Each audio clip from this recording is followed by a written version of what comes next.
Hi, friends. Hey, Chris Kelly here. A couple weeks ago, I had put some slides up and talked about a forecasting presentation that I had seen put on by Dr. Lawrence Yoon.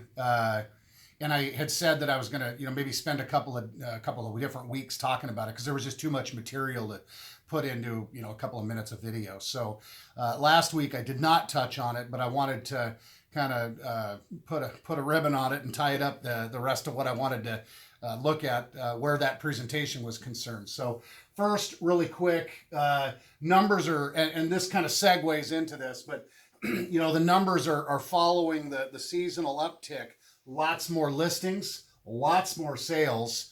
The last couple of weeks, consistently, we've had a listing increase like we did last year, but the sales or absorption is much higher both last week and this week versus the same times last year. So this just totally speaks to what I think is the fact that there's a lot more people in the market than are actually than we think. Again, the analogy that, if there's 100 buyers and, two or three apples in the bucket, all of a sudden, if there's 50 apples, there might be more than 100 buyers. There might be 150 buyers. That's what I think this is played out in our real estate market. So that said, I did want to touch a little bit on why people, a couple of weeks ago I said, well, I don't think that Dr. Yoon doesn't think there's going to be a market crash, and he indicated a bunch of reasons why. This is a continuation of that. There were three slides, and I'm going to put these slides up so you'll be able to see them. If you get this by email or you get this on Facebook, you'll certainly be able to pull up and see the slides. But this first one is office occupancy. And as many of us probably already know, but office occupancy rates have fallen massively during the course of last year, and you can see that played out here in terms of being having it put on a graph. What does that mean? What does that have anything to do with residential real estate? It has everything to do with it, because if people aren't going to work, that means they're working at home. If they're working, that means they're working at home. And if they are working at home, that means that their housing needs are very likely changed or changing.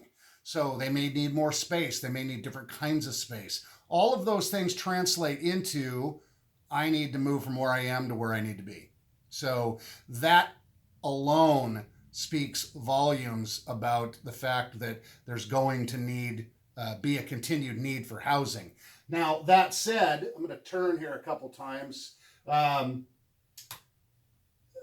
of the surveys that he put up was, where are people living? So in light of what I just said, there's been a reversion back out. We had a very much an urbanization the last 15, 20 years, 15 years at least, where nationally people were moving closer and closer to the urban cores and were willing to pay more money for that.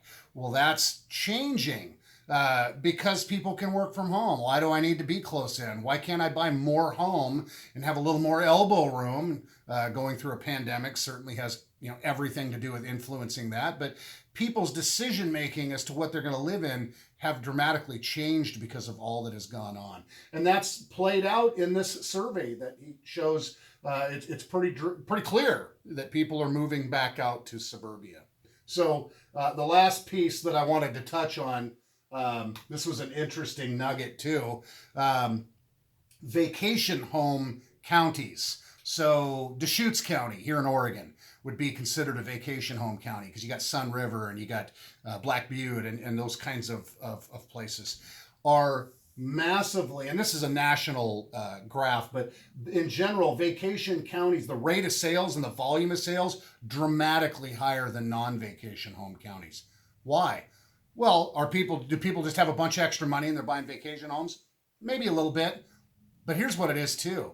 Again, people don't have to work in Portland. To use our example, they can work from the coast or from Black Butte or Sun River or wherever is my point.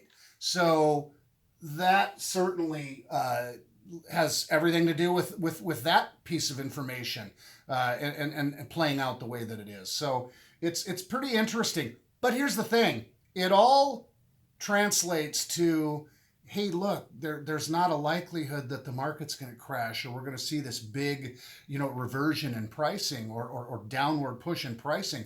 There are certainly things that could influence that, but in general, there's just nothing here that says definitively that those things are going to happen. If there are negative things going on in the market, there seems to be such a pent up demand in the market that all of that will likely get absorbed. So anyway, I thought this was interesting information and definitely worth sharing. If you have questions about it, if you have questions about your circumstances, as always, please don't hesitate to reach out. I'm here to help. My team is here to help. And as always, till the next time, stay well.